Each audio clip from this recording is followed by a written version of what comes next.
Good morning, Asia. Good morning. Sorry if I was holding us up. That's Apologies. quite all right. We were all doing our homework while we were waiting. Not a problem. So we will get started. Jeanette, if you'll do the roll call. Well, let me first call the meeting to order formally. The RWRAC Financial Subcommittee meeting of September 12th, 2024. Thank you, sir. Roll call, Asia Philbin, Here.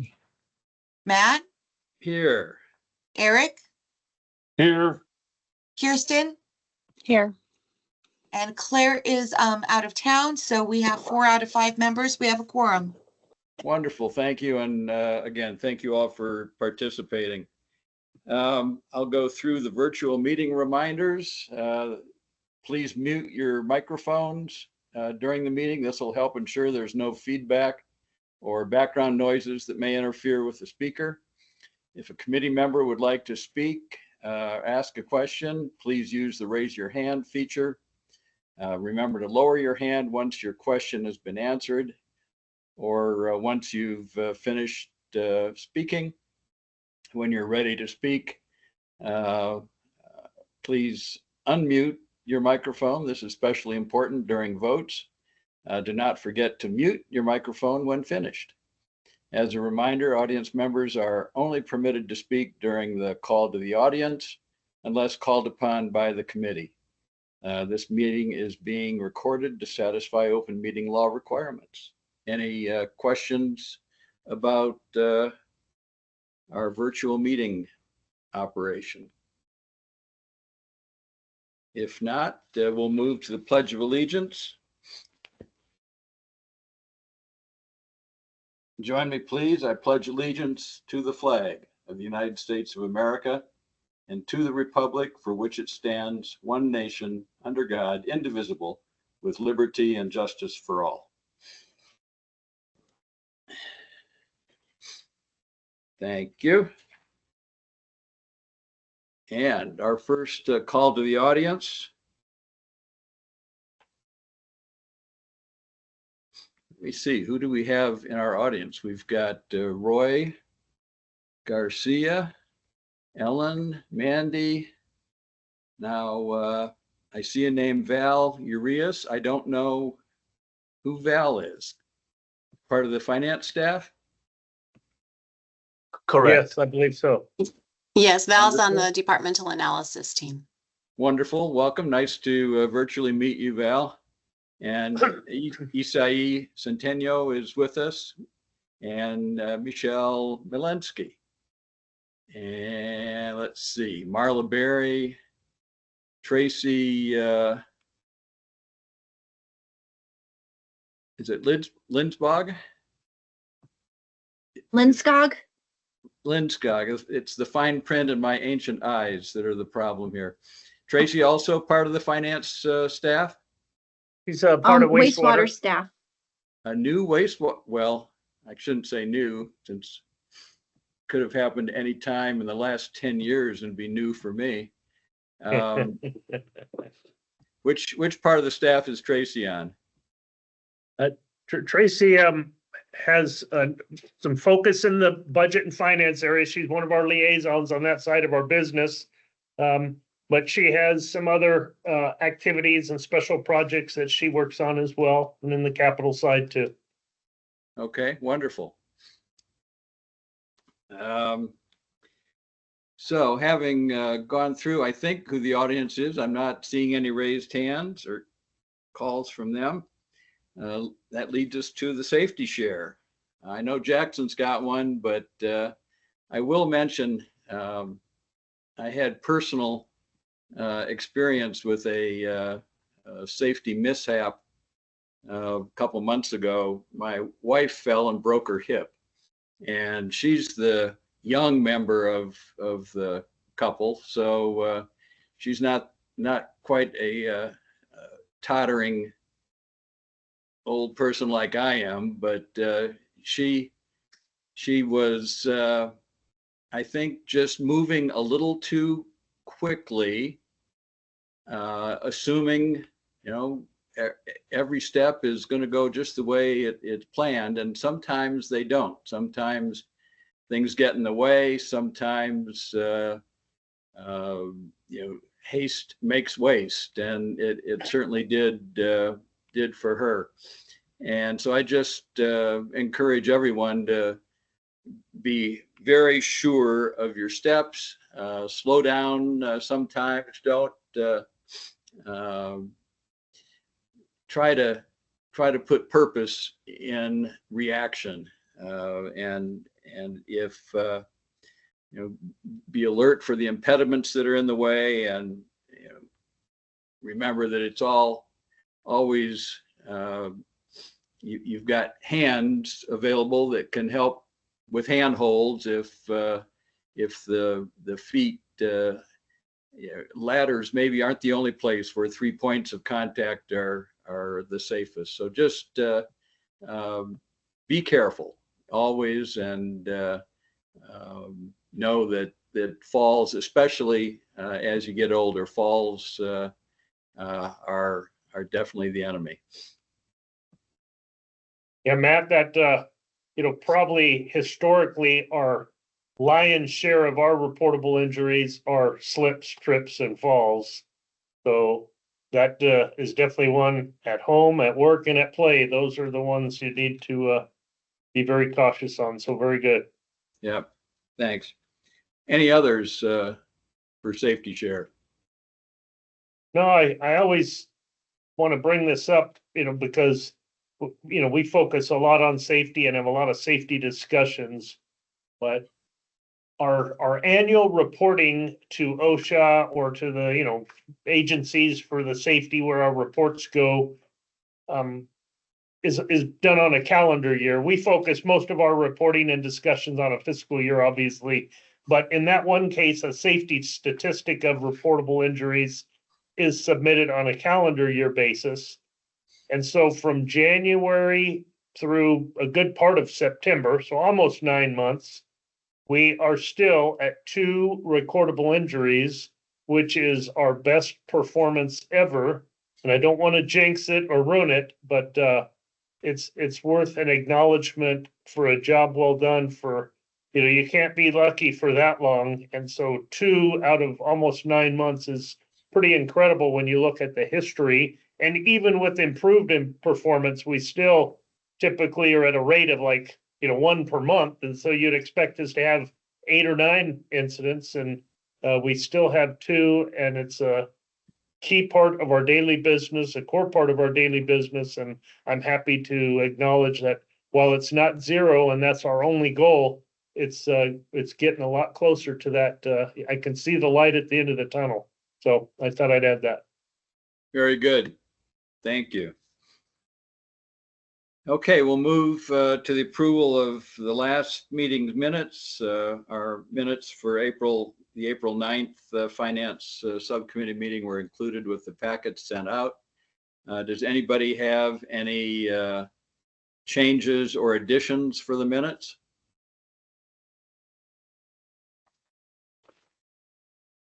Hearing none, I'd entertain a motion to approve the minutes. So moved. That's I'll Eric. second. And all in favor of approving the minutes, say aye. Aye. Aye. Very good. Thank you. Now we'll move to the discussion and action items, which I think are just discussion items for this meeting. A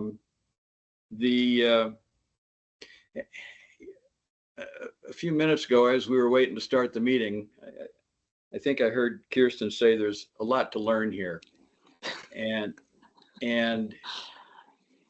she's the newest member of our group, but Eric is fairly new, I think within the last year, and we have other new members in the full committee, newer members, that this finance world can be a bit daunting to, and frankly sometimes it's a bit daunting to me, and I've been around this business for, I guess, close to 20 years. So I want to I'll say for Kirsten and Eric's benefit, but it goes as a reminder to all of us, a little background as to what this committee does. And I'm going to refer to the Board of Supervisors ordinance that gives rise to our committee and in turn the subcommittee.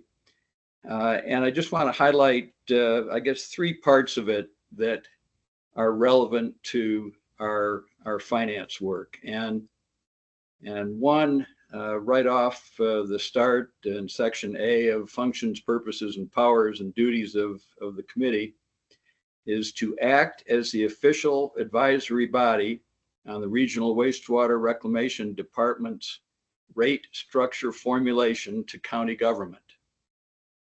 So I'm not fully clear on what those words mean or could mean, but official advisory body on rate structure formulation to county government. And so I think we're here to advise not only Jackson and his staff, but the balance of county government, which would include our friends at the finance department and in county government administration generally. So I take this as a very significant and serious responsibility for our committee. Moving down to item D, we are supposed to annually recommend to the governing body, Board of Supervisors, rate adjustments as required. And I think those final words, as required, are they have meaning, and we need to remember as we go through our annual review of the rate structure that we ensure that what we are recommending and advising on is required. And then finally, we are to review and make recommendations on significant policies and regulations relating to wastewater reclamation. And today's effort is going to be certainly a focus on significant policies, and those are what we have been referring to as the financial pillars of the county, particularly as pertains to the wastewater department's rate structure. So that's just a little official background I wanted to mention. And then going into Ellen's discussion of the policies that are the most significant to us in this effort. We had wanted, or at least my thought at the last meeting was to get a policy paper, and Ellen referred to it as a white paper, and a white paper is also has meaning. It's a very significant policy piece generally, and authoritative and well-balanced paper that will help us as a committee be clear on the finance policies. And my hope was that we are able to buy into those policies and be in full agreement as we get into the next financial plan review. And so we don't have to ask a whole bunch of questions and have a bunch of back and forth a few months from now when we're in a timetable of getting a budget approved and a financial plan approved. So I'll admit that I was a little disappointed at the thinness of the white paper, that I was expecting something with a little more meat on the bones and something that would really help us understand why certain policies and certain pillars or metrics are being advised or recommended or imposed on the department when they are. That I would like to really be able to believe that they are the right policies when we move forward into the next planning period. And so I think, to me, what we have in front of us it would be a great executive summary to a white paper, and that I look forward to kind of going through it and helping Ellen and Michelle and the rest of the staff kind of flesh out the issues that might be of most concern to the subcommittee, the full committee, and the wastewater department. And so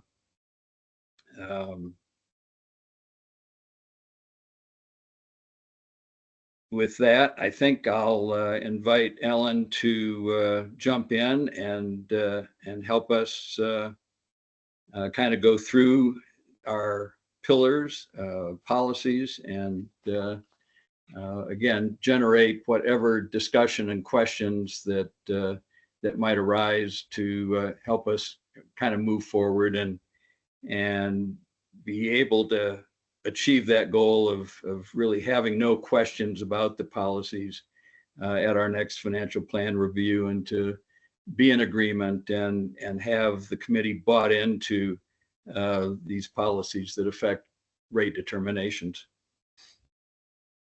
So this document that you have is a summarization of what we've been talking about for many years. So none of it should be new to you. So I actually just want to throw it open for questions. If you have questions or concerns that you believe are not addressed, then let's talk about those.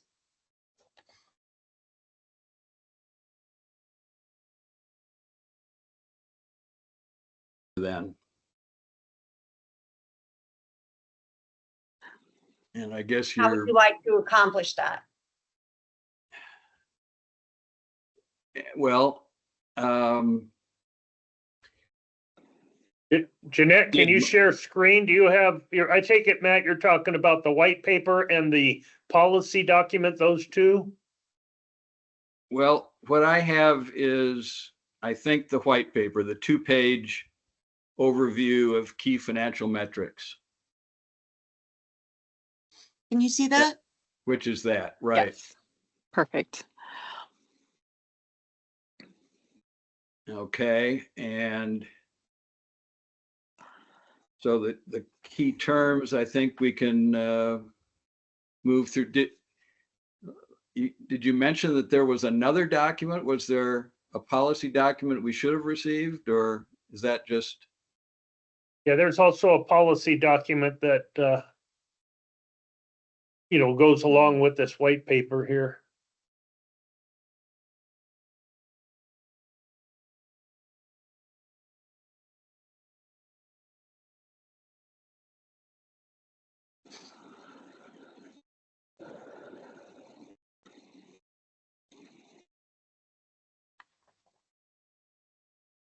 Did you not get that, Matt? Well, if I got it, I didn't see it. I can Okay. resend, don't worry. So do you want to, which one do you want to walk through first? Do you want to stay with the white paper first, or do you want to go through the policy first? Well, I'm just saying, the policy document is also just 2 pages, so there's not a whole lot to that either, I guess, right? Correct. Okay, well, yeah, let's go back to the other page, that one there, right, thank you. Okay, moving down then to optimal sewer rates and cash reserves.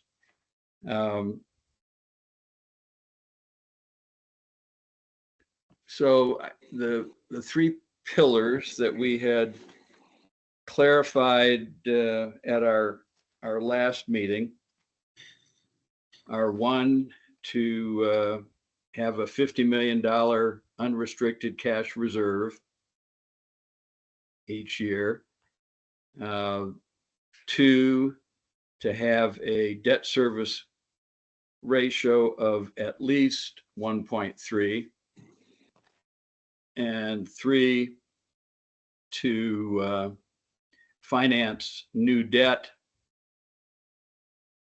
over a period of no more than 15 years, and preferably 10 years when feasible and 5 years when feasible, in an effort to try to achieve a pay-as-you-go approach to funding capital projects.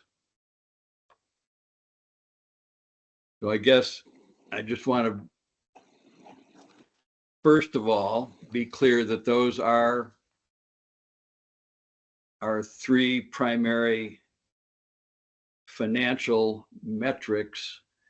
And are we still wanting to call them pillars, or does it matter what we call them, I guess?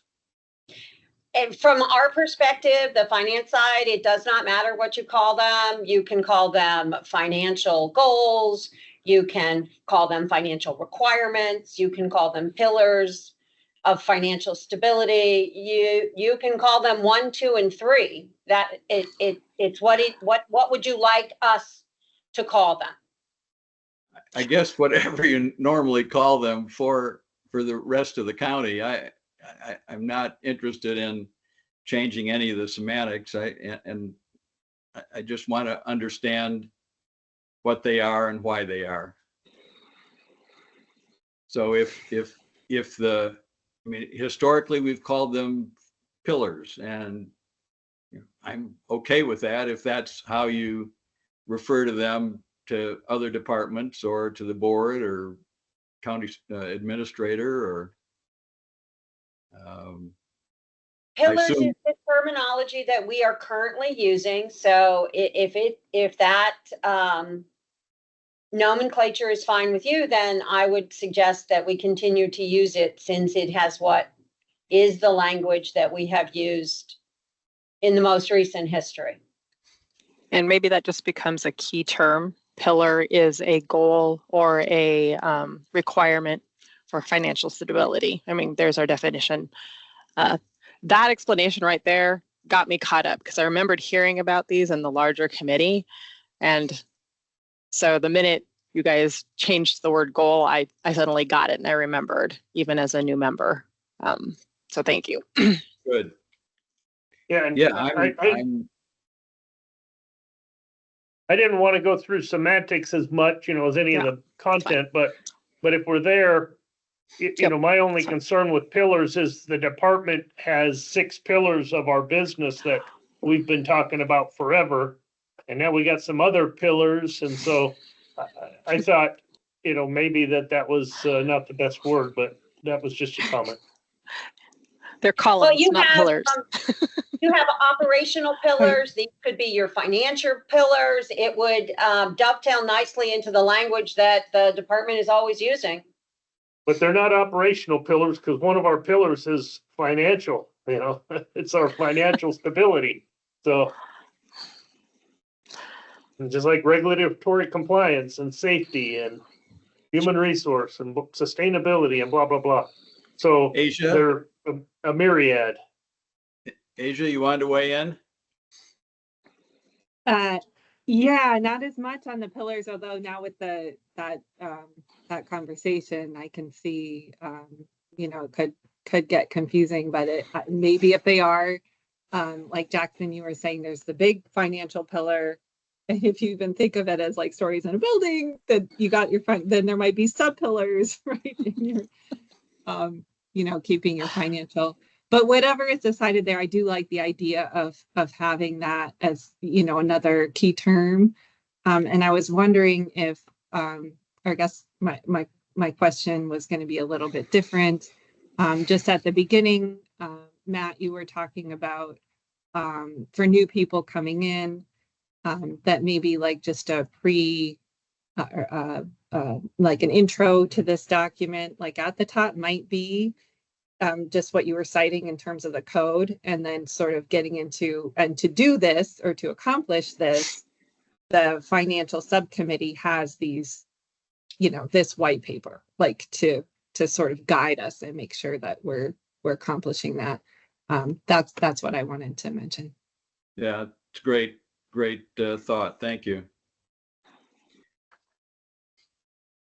So we've fleshed out the introduction to the white paper. And I saw Jeanette like almost highlight as you were doing those. And so in a next iteration, literally highlighting pillar 1, approximately $50 million in unrestricted cash, it almost needs to be that clear. Tell me exactly what it is that we're trying to protect. What is the goal? The words are great, but just a highlight pillar 1 or whatever we're going to call it would be super helpful, just to zero in on. Those are the 3 guiding principles. Very good. Thank you. Thank you both. Okay, moving into pillar 1, optimal sewer rates, cash reserves.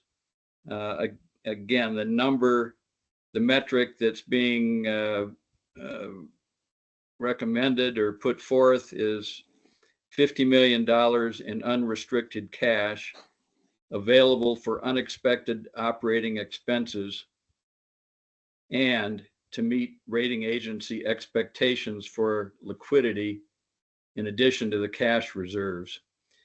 So I guess part of what I would like to see here is the reference to the cash reserves, a little more specificity as what our restricted cash reserves are and what their purposes are. And then kind of going backwards, I guess, the rating agency expectations for liquidity. Some industry standard discussion there that will help convince us, I guess, that that the $50 million really is a rating agency expectation, if those are the right words, and then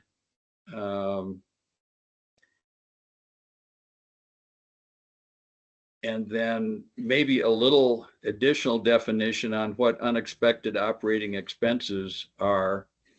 I mean, Jackson could probably tell you every week that something unexpected happens and contributes to the operating expense burden, but I don't know how, exactly what that 50 million could be used for during the course of any given year.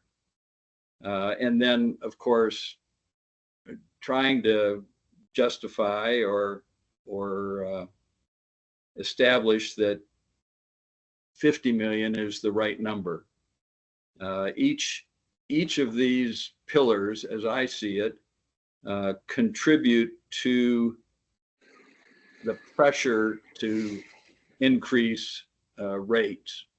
And so the higher the cash reserve requirement is, the higher the debt service ratio is, And the shorter the financing term is, the greater the pressure on rates. And so we're going to be trying to figure out what rate increase, if any, is required next year. And so showing that $50 million is required as a cash reserve would be important. Ellen? So we were, I had ratings calls with both S&P and Fitch on Tuesday related to the sale of additional sewer obligations for the current fiscal year. And in the analysis that we provide them is part of what you have seen in the past when we were doing the financial workbook. There was 1 year where the cash reserve dropped below $50 million. And each of the rating agencies specifically asked, why did it drop below $50 million? It needs to be at least $50 million.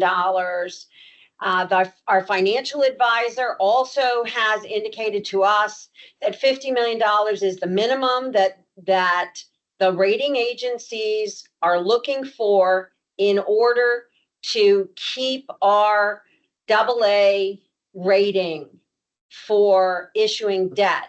So I'm not sure I have industry experts telling me earlier this week that $50 million is their minimum expectation. So I'm not sure.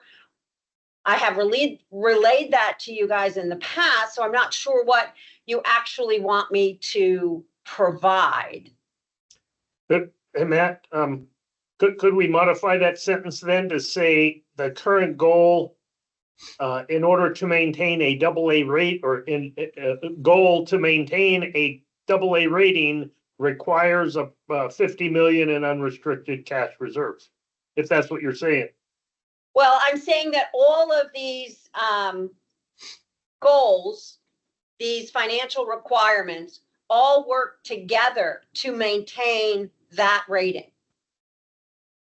If we were to drop below 1.3, we would lose that rating. If we were to drop below the cash reserves, we might lose that rating. Our stabilizing on the number of years of debt is very impressive to the rating agencies. They are used to seeing some utilities go out much further. They are very happy that we have such, relatively speaking, short-term debt, 15-year model, and that so all of these work together to help maintain that rating. That is why we were using that word pillar, but we're not going to use that anymore. So these are the financial requirements that ensure that our financial stability in front of rating agencies achieves that AA plus rating that we have. Eric, did you have a comment? Yeah, I have a couple of points. And I'm trying to figure that, Ellen, being a newbie, I'm probably not picking up exactly where we are on things. We show a $50 million unrestricted cash plus a $20 million as an emergency fund, plus keeping a 90-day fund reserve for operating expenses. And if I read this, each one is separate. So You are correct. If I'm reading this, if I'm understanding this correctly, we have an excess of about $120 million in reserves. I don't think it's quite that high, but it is approaching $90 million to $100 million.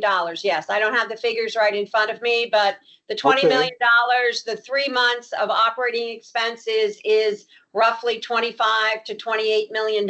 So yes, Okay. And that I doesn't just count want- the debt service amount either.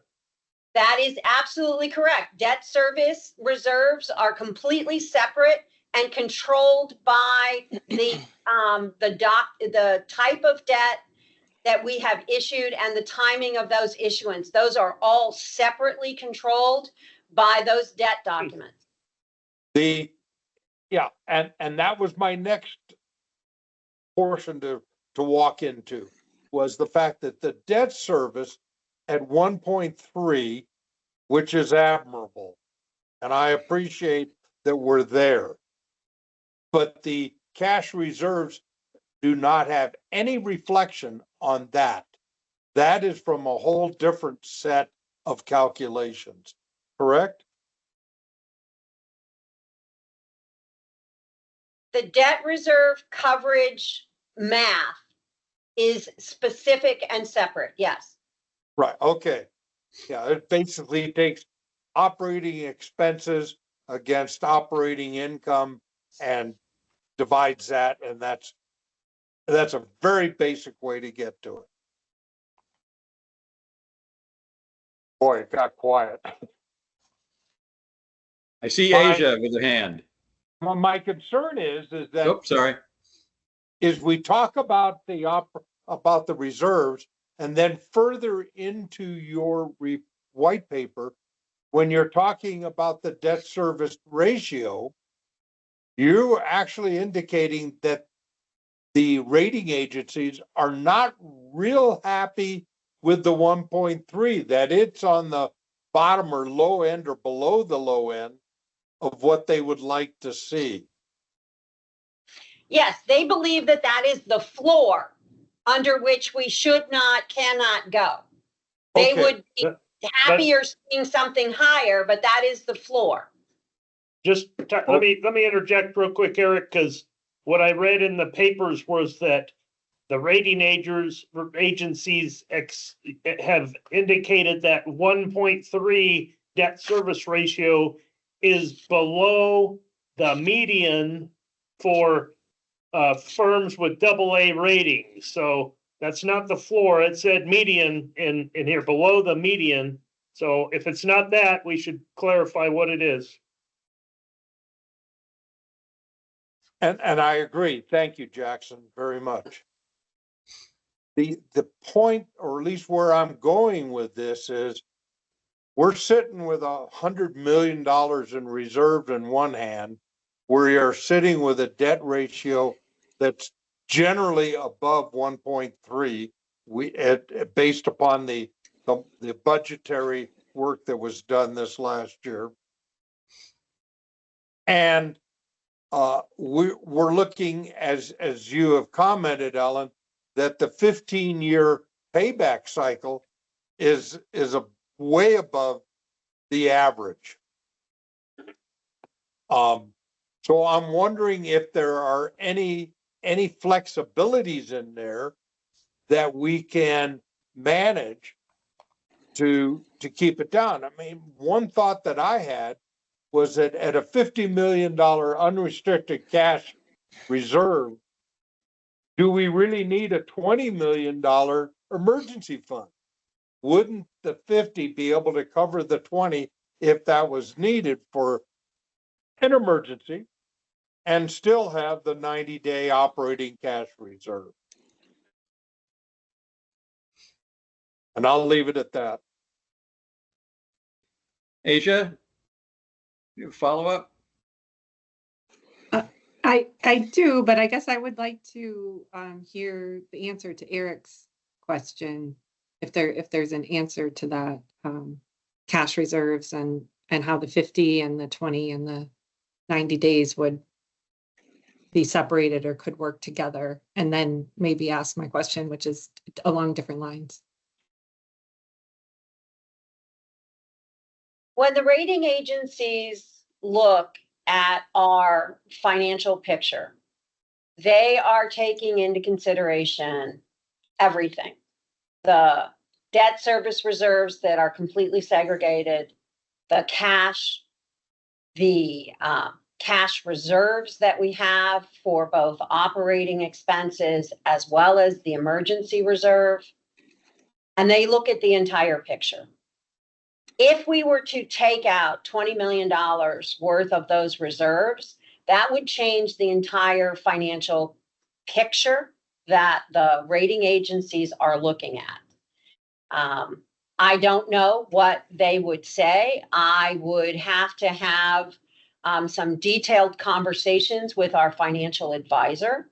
And if you wanted to, I could invite RBC perhaps to come to one of your meetings to have a more in-depth discussion from his perspective on what the rating agencies are looking for and how all of these pieces work together to provide a very stable outlook for and the financial health of the wastewater system that the rating agencies are taking into consideration. I would be happy to try to arrange that if that would be helpful to this group.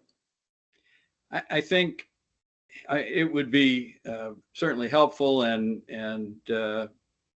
worthwhile, but I think the greater service might be having, what was the firm? RBC. And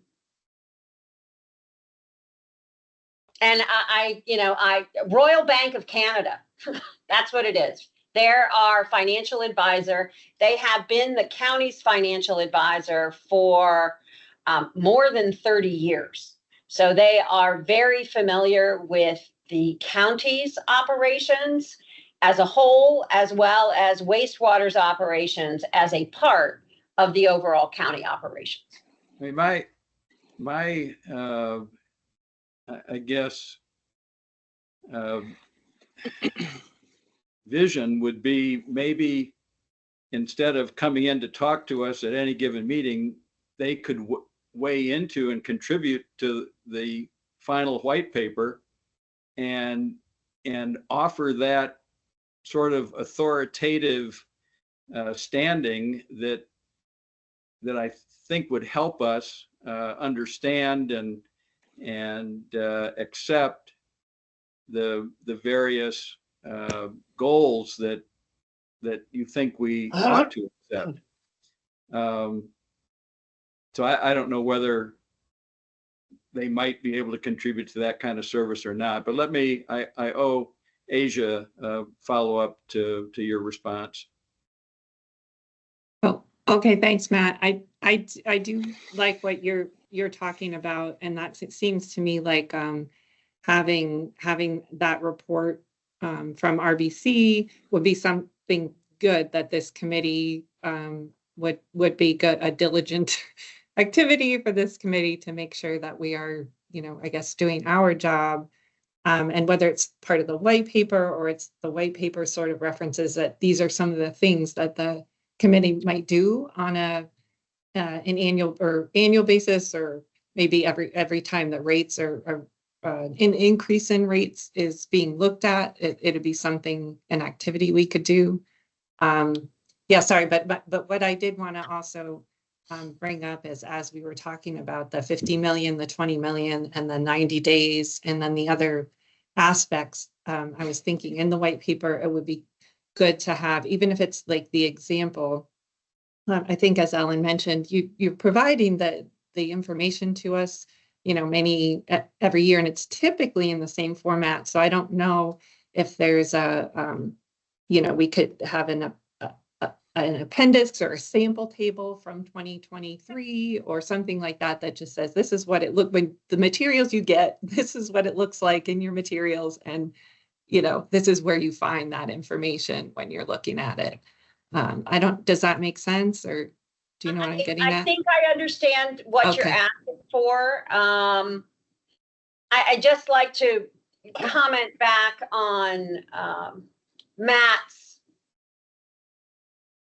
Okay. previous statement, RBC is fully involved in our rate book analysis and all of our debt analysis. And so they have seen this draft, but we'll be happy to give it to them again after we've made some changes that you are requesting today and have them comment back to the committee. Absolutely.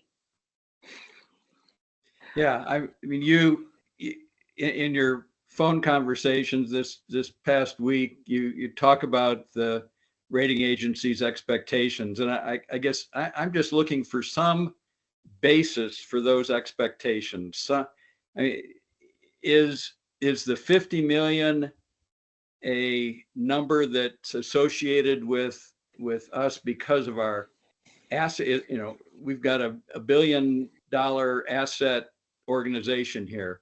Is there a relationship there? Should every $1 billion organization have a $50 million reserve, or is it?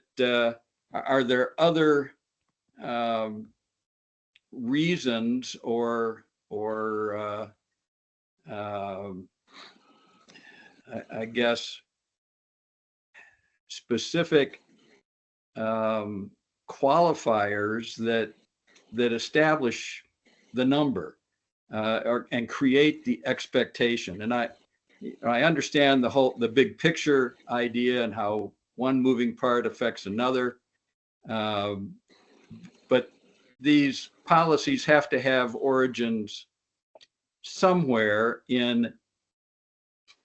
with authoritative and rational bases for them. And that's kind of what I'm searching for is the building blocks, the foundations for these pillars. We want the pillars to be on solid foundation. I'm curious to know what the foundation is. Kirsten. I'm going to bring just two perspectives as a total newbie. So one comes from the fact that I'm an engineer at heart. And so I'm used to my proofs. I'm not a financial person. I dabble in that, but I'm an engineer at heart. And engineers kind of go, okay, because here's your problem statement. This, and this, therefore that. That is really what this would be helpful to me. My other perspective is having worked in the legislature, sort of, I was a page to Congress. And so I'm used to legalese. Whereas this, whereas that, whereas this, therefore this. That's it. I like, the more I'm dabbling in this, I like that this white paper is so simple. And I'm seeing where the sub bullets that Ellen's trying to make are kind of woven in here.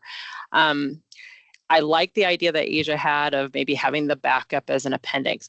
I don't think, as I'm starting to catch up, that I need a large paper.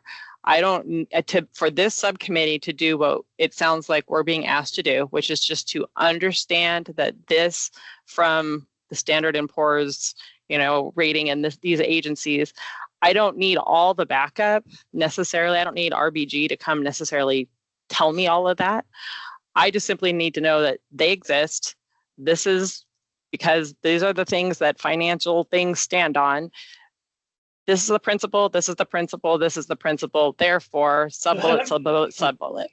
It's just give me the criteria, and therefore this is what we are protecting, these three pillars. I don't know if that's helpful, but I think of it as proof.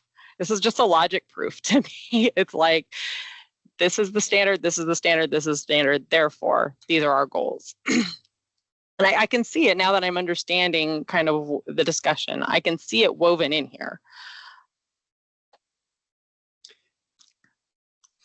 Good, thank you. So there is a difference between what Kirsten's looking for and what I'm looking for. So we leave it to you, Ellen, I think, to find that middle road and help us. And I guess my thinking is based more on the full subcommittee getting it and being able to understand the pillars and accept them with minimal questioning and discussion. And it just seems to me that the more meat there is on the bones, the less the chance for questioning and doubting. That's where I think appendix would be helpful. Mhm. This is the backup, but the summary paper could be very simple with those principles and the conclusions. And then go see appendix, whatever, for your example, kind of like Asia was talking about. Sure, it could be an appendix for each pillar, I guess. However would be helpful. Yeah. Okay, well, just kind of noticing the time, we've spent a fair amount on the first pillar, and in the course, we've had some discussion into the second pillar, but we'll move into that with a little more direct focus. So we have seen and heard the number of 1.3 for a number of years. There was a point where it was not a floor, but it was a goal, and 1.2 was our floor, and so now we're hearing that 1.3 is below the median for AA, and that's nice to be AA, but I don't know really what that means to us financially. I think it means cheaper interest rates and more confidence of investors in us as a debtor, and yet I don't know that the 1.3 is required. So trying to I think over the years we have become convinced that 1.2 was required. That's what we were told years ago, and the last time we increased rates in 17, we adopted that as, in the words of the paper, a trigger for rate increases in the future. So understanding how a 1.2 metric compares to a 1.3 metric, what happens in between, and what happens at either end if the floor or the ceiling are busted. So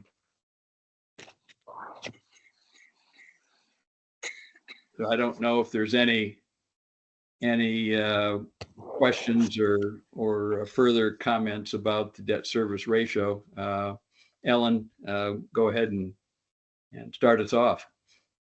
Well, the 1.2 that you're remembering was built into, if I'm remembering this correctly, the voter authorized debt bond covenants from when the county went to the voters and received voter authorization to sell debt.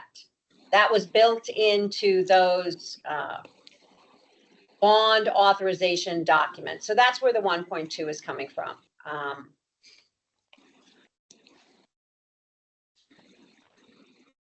What happens between the 1.2 and the 1.3, you asked the question, what does a AA rating get you? Well, it gets you lower interest rates. It gets us people willing to buy our debt, without which we would not be able to have the robust capital plan that wastewater has. Without selling debt, we don't have that. So lower ratings would mean higher interest rates, as well as potentially a smaller market of people willing to buy that debt. I don't have an articulable answer for what happens between the 1.2 and the 1.3, but I will certainly get that information for you. Eric? Yeah, okay. Ellen, thank you. I think that the object here is to take a hard look at how the rating agencies work with our numbers, how we understand that workmanship, how it lays out. And if there are avenues that we as a unit can take that without destroying our credit rating or putting us in a lower credit rating, make some adjustments so that we can continue to move forward with the programs that we have. And what I mean by that, and probably it's a word salad, but it's, you know, we have a group of projects that we're doing and we're paying them off much faster than the average. Yes, we are. And I think, and those types of things mean something to people. They mean something to the rating agencies. It means something to our ratepayers because we're able to hold rates at a very constant level. And I just want to be sure that we're looking at all of these different points or all slices of the pie, so to speak. And each one plays an integral part in the others. And I need to understand, and this is me, understand how these integral parts interplay with one another so that we can get the best bang for our buck. I want Jackson to be able to walk out to tell the Board of Supervisors, we got the best doggone sewer district in the world. And we're doing it because we are physically responsible and we are managing our assets extremely well. I'll leave it at that. Thanks, Eric. Asia? Yeah, thanks, Eric. I agree with what Eric was saying, like the overall goal. I think that's really good to keep in mind, and that and I think like every year or a couple times a year or as we're considering the rates, that is something that changes a little bit, right? Like Ellen was describing the conversation with the rating agencies, like, hey, maybe we look really strong here, maybe we're a little, we dip below the 50, but actually we have all these other things. So that's something that's happening that it's important that we, I think, get that information so we, the financial subcommittee, know about that and kind of what that interplay is that Eric was talking about. And then I guess I was wondering on this particular one, the debt service coverage ratio, if this is something that, I don't know that we could have something prescriptive that does say like we would be looking at 1.3 and 1.35 and 1.25 every year, just to get a sense of what that impact is on the ratepayers, which I think is something that we do tend to do. But if that was included to kind of state what the committee is looking at to see that we're doing the best we can in this area. Does that make sense? It does. Yeah, definitely. I think that the word impact, I think is important. And while I think it's kind of intuitive that the more A's you have on your credit rating, the better. What really is the impact of changing from A to AA? And I don't know if there's something in between, whether there's pluses or minuses involved. But I think it'd be important for us and Jackson to know if there's a cost differential that's the impact, what would that be? And then, certainly looking at cost impacts of other pillar modifications too, that keeping everything in the big picture and being able to play, it's a pretty complex orchestra to lead with all the I'm mixing my metaphors here, but all the moving parts in the engine that we've got. But yeah, I think excellent points, Asia.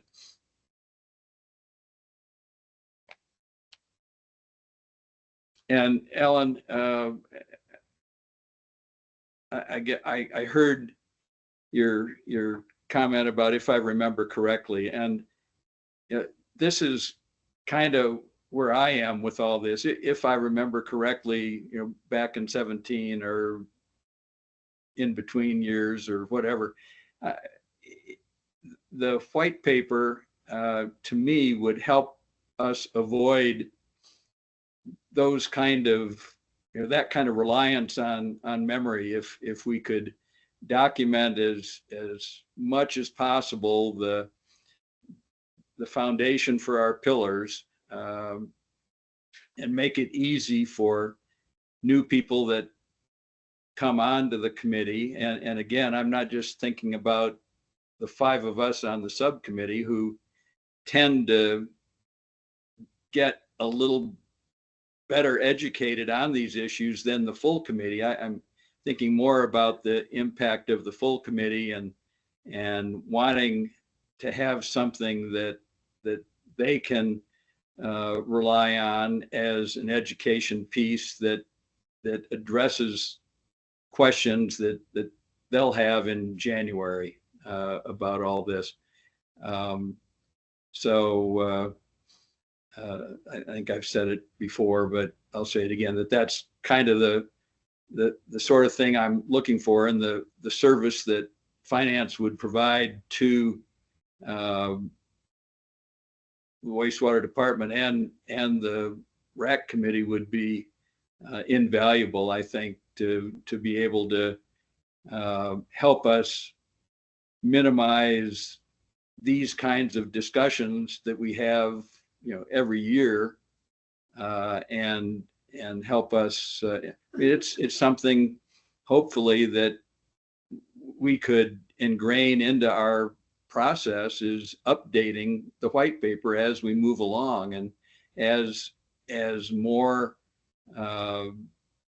experience becomes available and more authoritative sort of expressions of policy become available, build those into the appendices that Kirsten's visualizing to be part of this. So just kind of a living white paper that we could carry forward with us from year to year.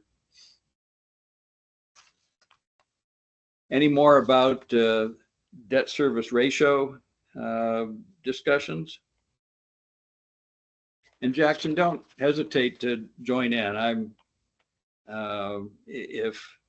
if there's anything that we can do to help clarify things for you, you're our primary customer here. Yeah, thanks, Matt. I'll have some comments, but I'm going to wait till the end, and you guys are, articulating good comments, and I will have a few things at the end. And speaking of the end, we've got till 11:30. Is that solid for all of us?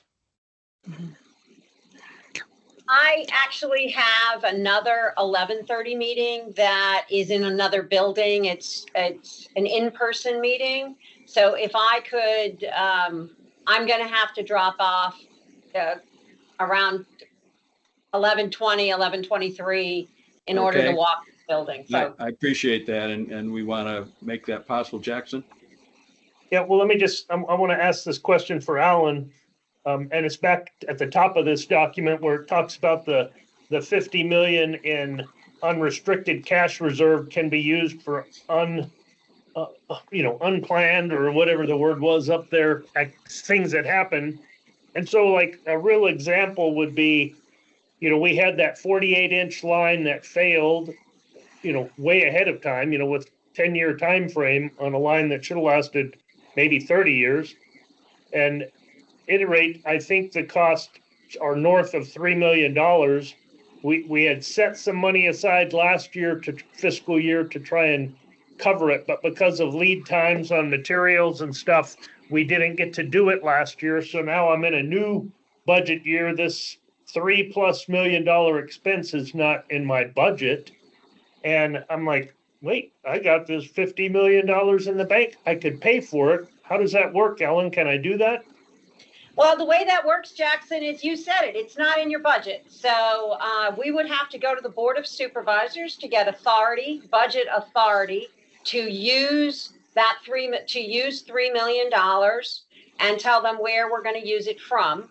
The first thing that would happen is we would come back to you and say, okay, let's look at your CIP program, because we have to do that, the analysis that you hate, which is it a repair or is it is it an improvement in the capital asset and therefore capitalizable? So once we've done that, we determine the accounting for that $3 million activity. The first thing that I would do would be, you say it's not in your operations budget. Okay. Can we use any existing capital budget to cover for that? As in, is there a project that in your, $45-55 million capital program that is budgeted for in the current fiscal year? Can any of those projects be delayed? Are any of them already delayed where it would free up budget authority in the capital program that could be allocated to this activity? If there is not, then the Board of Supervisors is the only person that can authorize the additional budget authority to be used. And then we would tell them where we would find the cash to do it.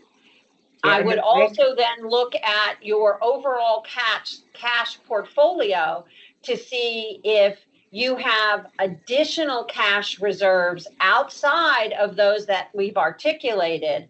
And you normally do. You normally have some additional monies there, but that would be the first place I looked before I would tap into the reserves. But that is the breadth of the conversation that would need to happen. Starting with, is it a capitalized activity or is it not? Is there capital budget that could be used for that or is there not? And then going to the Board of Supervisors for their authority. Yeah, and so my question is a little more generic, a little more general in sense. It's like my whole career here, anytime we have, because like I think Matt said it early in this presentation, every week I have unexpected expenses, things that pop up. But when you get something as significant as that 48-inch pipeline issue, I'm like, that was a big deal. And everything that pops up, it's always, well, what are you going to not spend in your budget authority so you have money to do something that you have no choice but to fix or repair? Or, whether it's capital or O&M, I mean, it's all the same bucket of money in general. So I just thought, well, we're stating that we have this, bank account for surprises, for things like that, but we've had these over there since 2017 or more, 8 years almost of these accounts, and they've never been tapped ever. And so I'm like, can I ever even really use it? Because it's never been a possibility in the past. And then looking forward here, it says, in the policy saying that, well, that 50 million is only going to be for emergencies of 10 million or more dollars. And so by that definition, I couldn't use it because this was only a $3 to $4 million.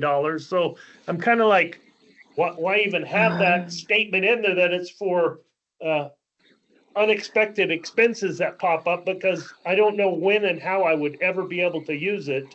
That's kind of what I'm getting at. So that's why the language in here I struggle with a little bit, because it will just be a utopian thing. It sounds wonderful, but it never really is going to happen. you're just gonna have to cut out your capital this year so you can pay for that big issue you had to deal with. No, I'm just saying, I'm not saying that, Jackson. Please listen to the words. What I said was we would have to have the conversation and the analysis. If you could not find anything in your capital program that could be, delayed or whatever, if the answer is no, then we move on to the next, it's that cascading logic module. First, we start here. Is it operational or is it not? If it's operational, it should come out of the operations budget. Can you afford it out of your operations budget? If not, then you go to the next level. It is one of those things that it is a detailed conversation. If you had that sinkhole that happened out Speedway, that was horrendous, that would be a true emergency that we would tap into whatever cash we had available to deal with that over and above what has been programmed in the budget. But to be good fiscal stewards, as you are, you know that there is this hierarchy of questions that get asked.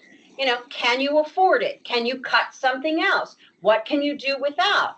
If you can't do without there, can we move over to here? What can you delay? There are always delays in the capital program that you account for.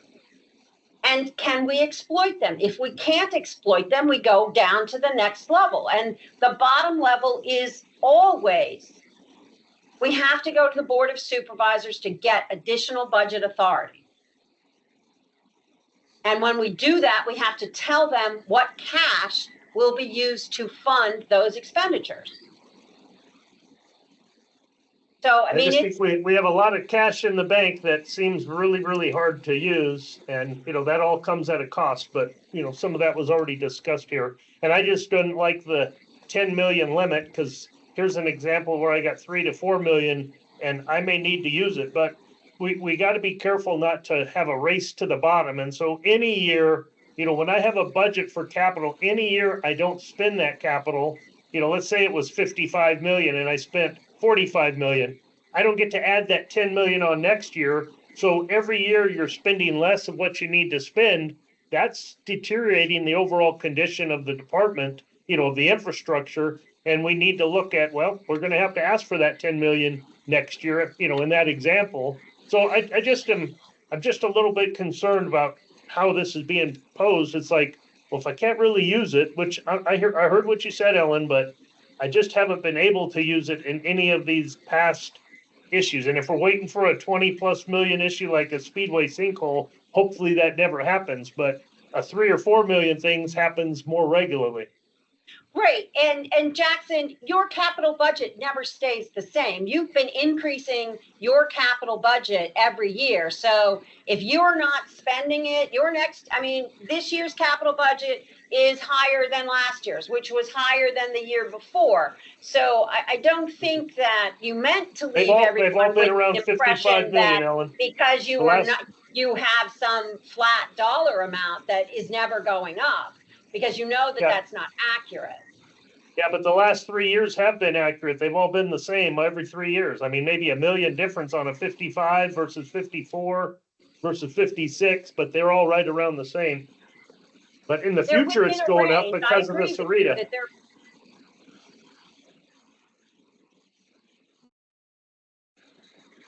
Well, we've almost got you to your 11:20 point, Ellen. Yes.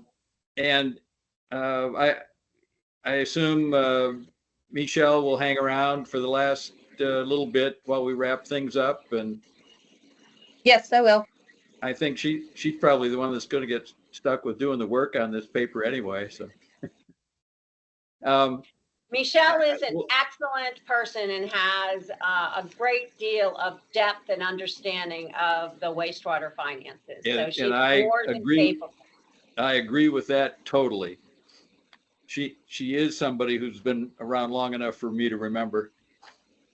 And let me just lead us into the third pillar for a little final discussion here. And that is the pay-as-you-go program. I've always had trouble with with limited terms on our debt. Even I was troubled even by 15 years when we're doing projects on that are acquiring infrastructure that has 30 to 50 year lives, and not wanting to burden today's ratepayer with all that investment that ought to be spread arguably over a number of ratepayers in future years. And so I think it's important, especially for an organization the size of our $1 billion wastewater department, to be purposeful about selecting our debt terms. And so understanding what the Board of Supervisors policy is. I'm not sure what the D22.12 exactly is, and how that fed into or was precursed by the county administration's policy. And I don't know if that's written somewhere, but anything that you would have that would help us understand why a certain term would be required, because that's the language I'm falling back against, and what term is the smartest for the department, for what reasons, and again, how this particular pillar fits into the big picture. Ellen, I know you've got to go, so I'll give you some final words here. Thank you. This is a county policy. So while wastewater might have influence over said policy, we have to follow what the Board of Supervisors has provided for the county as a whole to follow. The pay-as-you-go policy was adopted by the board to move us away when the last voter authorized debt failed at the ballot. We entered into a pay-as-you-go program, and that is what the policy reference refers to, and we'll be happy to, update that, make sure we put the name in, attach the policy, etc. But this is one of those areas where the wastewater department is a part of the overall county itself. And while we focus on wastewater in these discussions, as is appropriate, finance also has to take into consideration the overarching county policies and how that affects all departments. And if at this point, wastewater has not been exempted, nor would I expect them to be, from this overall county policy. So we can certainly beat this up. There are any number of memos and or discussions between the board and the county administrator on the pay-go policy and how that is being implemented. Happy to put all of that into one of those appendixes that you guys have been talking about. That makes perfect sense to me. And now I've got somebody knocking at my door telling me I'm going to be late. So I apologize for having to leave this discussion just when Jackson and I were starting to get into it. That would have been more fun, I'm sure, for everybody. But I look forward to giving you something else back, and I will make sure that Michelle tells me what overarching direction you guys are going to give us. So thank you. Thank you, Ellen. Appreciate your help. So I guess a thought that I had just with Ellen's closure there is takes me back to the ordinance that I kind of covered at the beginning, and reminding us that we, the RAC committee, act as the official advisory body on wastewater's rate structure formulation to county government. And so it's not just our role to advise wastewater department, it's our role to advise county government on wastewater's rate structure formulation. So I see us as an advisory arm to the finance department, the county administrator, and the board is what the board is asking us to do. But I think we're Michelle, if you have any questions about where we're headed, I wish we could give you more direction, but I'm not sure we know exactly what will be the most help to us. But you're kind of getting the flavor of it, I think. I'll go back to Kirsten for some final comments.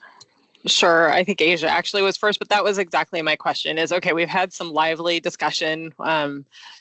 Some of us like me are getting oriented, but how do we go from this to action items back to Ellen and staff? How do we as a financial subcommittee, do we make a motion? Are we even in agreement on what we want them to do? We've had lots of good back and forth, but what are our next steps in order to make understandable action items from what we're asking from the financial group? Okay, thank you. Asia? Yes, that sounds like good. And we don't have a lot of time. I would just throw this out for Michelle on that last pay-as-you-go, the bonds. I thought it could use, if our action or our direction is to edit this document at all, that I think in that area it would be helpful to have outlined, the rating, the AA rating, and whether that's, strictly for water, wastewater, and that's how the bonds are issued. But they are subject to the policy that is for all county bonds, or, a little bit of description of kind of how that works would be helpful in that area. So that was more specific. We'll add some context. We'll add some context to that. And then we'll also add kind of that correlation between the length of the maturities of the bonds and the cost of the interest.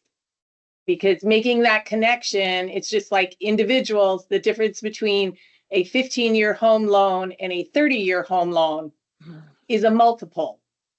Do you know what I mean? These are big numbers that we're issuing debt for. This latest issue is $50 million. So interest on that, are you paying 13 million in interest, 15 million in interest, 25 million in interest? Making that correlation, I think, is also important. So we'll add that in. Thank you. Eric, some final comments?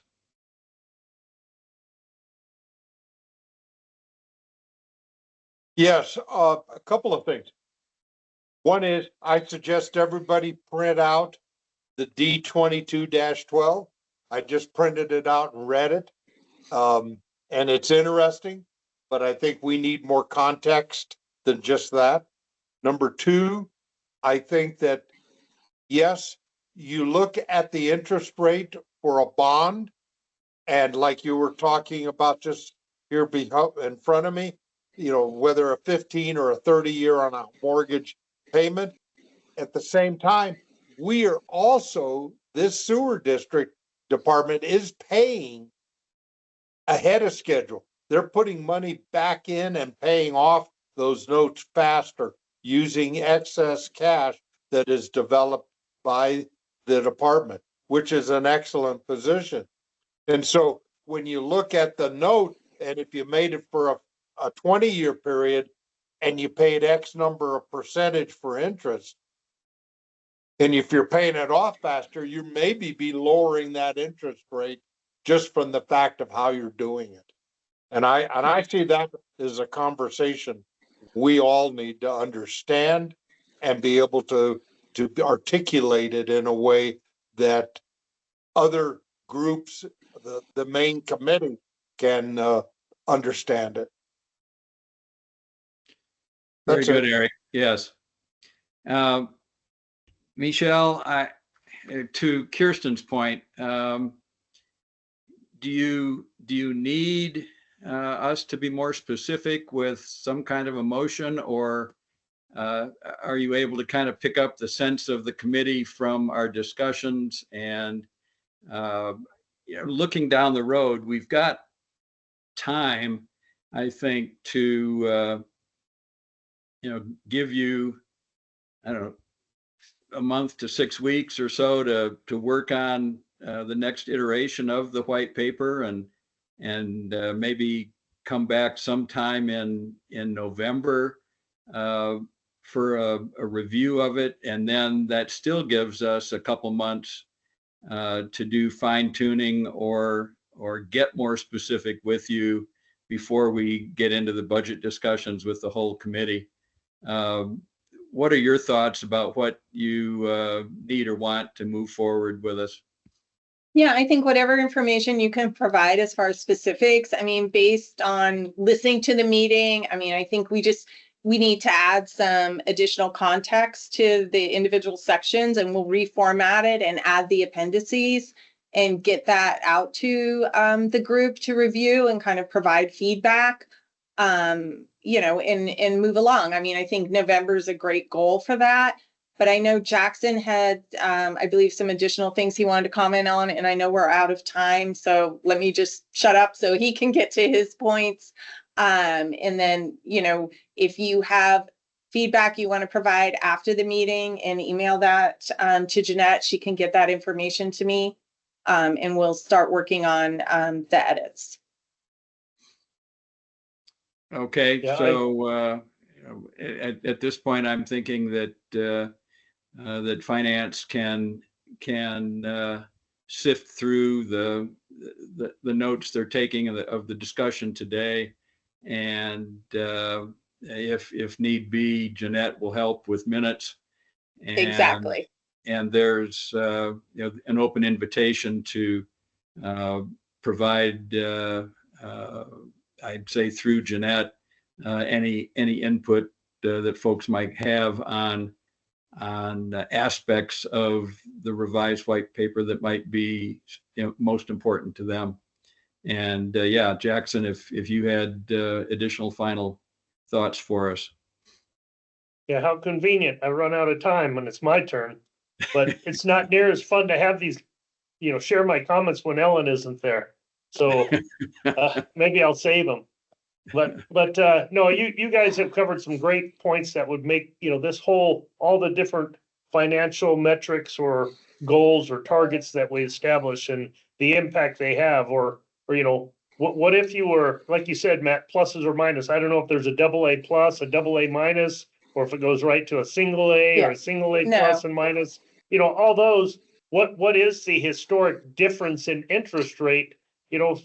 Well, maybe a AA, you know, is that what we're targeting, a AA, or do we want to be at least an A plus? And what impact, you know, and I think we've already kind of asked that in some of the earlier discussion, but yeah, I have a few more things to go over, but I'm going to just say I'm good for now, and I'll wait till we follow up at another opportunity, but great discussion on an important topic. So thanks. Thank you. So I think we'll hand it off to Jeanette to help us find time in, say, about early November. All right, so what I'll do is I will get Jackson's and Ellen's available schedule, and then provide you guys with a couple of dates from those. And we'll try to do it in the first week or two of November. Does that sound good? Is everybody free about that? Okay.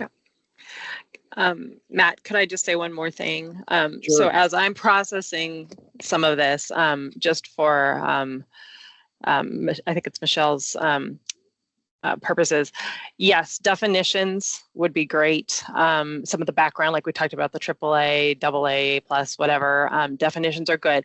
I think what was really eye-opening to me was the discussion that Ellen brought forward about processes.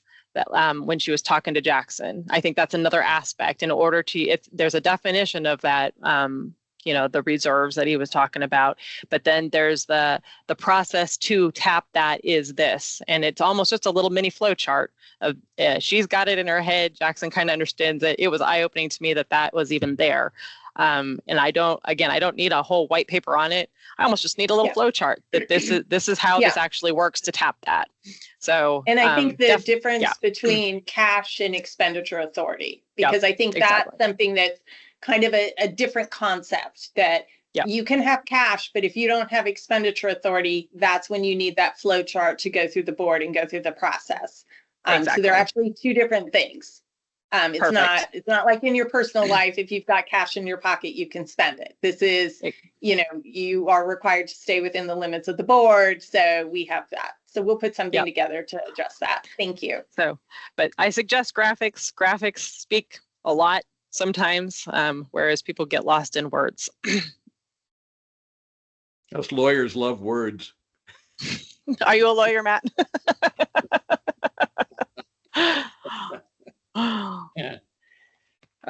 Okay, so future agenda items, I think we have one, and that's just the continuation of the development of an authoritative and well-balanced and graphic white paper. And then we'll make a final call to the audience. Any input? I guess I'm just talking to Marla and Roy at this point. Thank you for being with us, all of you. And then we're at adjournment, so I'd accept a motion to adjourn. So moved. And of course, I need a I'll second. second. From Kirsten. Thank you. Perfect. And all in favor, say aye, raise your hand, and we'll see you in November.